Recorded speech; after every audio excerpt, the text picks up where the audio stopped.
जब भी तुम्हारी आंखों में देखता हूं मुझे प्यार ही नजर आता है, मगर ये भी सच है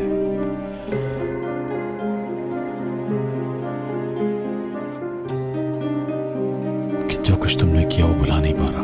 मैं तो समझी थी। जो भी समझी थी, मुझे तो कुछ समझ नहीं आ रहा कि तुम्हें कैसे माफ कर पाऊंगा।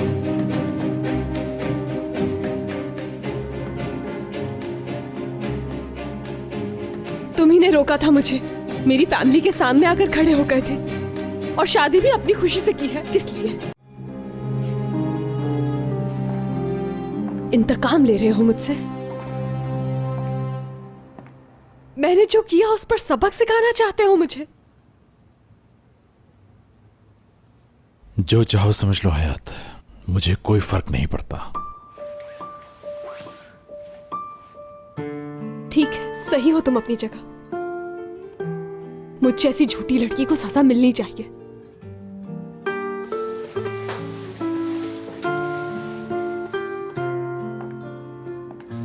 तुम मुझे अजियत देना चाहते हो, कबूल है, दिल से तैयार हूं। मगर क्या तुम खुद अजियत नहीं उठाओगे इस तरह? ये सब तुम्हें पहले सोचना चाहिए था। मुराद, तुम खुद जानते हो ये नहीं कर पाओगे। मैं शायद कुछ नहीं जानता। हाँ, हमारी शादी हुई है, हम मियां बीवी हैं, इतना जानता हूं। मगर शादी के लिए इतना काफी नहीं। एक हकीकत की तरह कबूल कर लिया इसे, इससे ज्यादा और क्या कर सकता हूं? लेकिन क्यों? मैं क्यों कबूल करूं ये सब? बहुत आसान बात है, क्योंकि मैं यही चाहता हूं।